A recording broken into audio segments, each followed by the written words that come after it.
लोकसभा चुनाव नतीजों के बाद महाराष्ट्र की राजनीति में उथल पुथल के कयास लग रहे हैं। कहा तो अब यह भी जा रहा है कि खराब नतीजों के बाद एकनाथ शिंदे गुट की शिवसेना और दूसरी ओर अजीत पवार वाली एनसीपी के तमाम विधायक अब वापसी कर सकते हैं।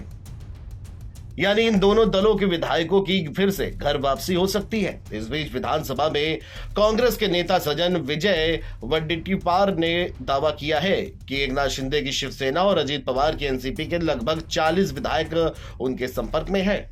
उन्होंने कहा कि ये विधायक घर वापसी करना चाहते हैं। वडेट्टीवार ने कहा कि लोकसभा चुनाव के नतीजे बता रहे हैं कि हवा किस ओर है, इसलिए विधायक भी हवा का रुख भांपते हुए पाला बदलना चाहते हैं। कांग्रेस नेता ने कहा कि चुनावी नतीजों का असर विधानसभा चुनाव पर भी देखने को मिलेगा। उन्होंने कहा कि हमें भरोसा है कि राज्य में शरद पवार की एनसीपी, उद्धव की शिवसेना और कांग्रेस की सरकार वापस लौटेगी।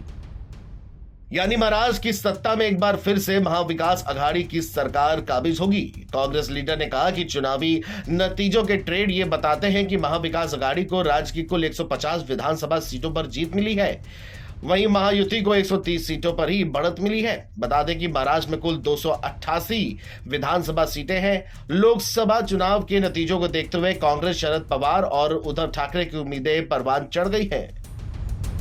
वहीं विजय वडेट्टीवार का यह कहना है कि शिवसेना एनसीपी से टूटे 40 विधायकों को यह लगता है कि अब महाविकास अघाड़ी की सत्ता आएगी, इसीलिए ये लोग अपने मूल दलों की ओर वापस लौटना चाहते हैं। इसके लिए ये विधायक आग्रह कर रहे हैं। शरद पवार की एनसीपी के प्रदेश अध्यक्ष जयंत पाटिल ने भी कहा है कि कुछ विधायक संपर्क में है।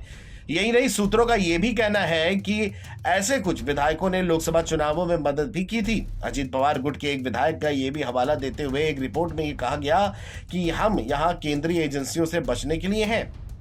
वहीं बीजेपी अब 2014 और 19 की जैसी पावरफुल भी नहीं रही है। यदि जेडीयू और टीडीपी ने अलग रास्ता चुना तो फिर यह सरकार गिर भी सकती है।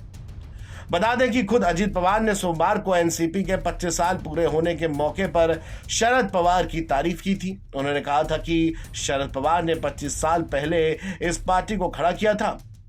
उनका कहना था कि शरद पवार आज भी एनसीपी के मुखिया हैं और मार्गदर्शक भी हैं और वो आगे भी रहेंगे। तो कुल मिलाकर के अजीत पवार द्वारा शरद पवार की तारीफ करना अब एक बड़ा संकेत दे रहा है कि अजीत पवार भी वापस घर लौटना चाहते हैं। आपको बता दें कि पार्टी और सिंबल जीतने के बाद अजीत पवार को 2024 के लोकसभा चुनाव में एक सीट मिली थी, जिसके चलते अंदर ही अंदर उनको बड़ा झटका भी लगा था और वहीं शरद पवार को 4 सीटें मिली थी।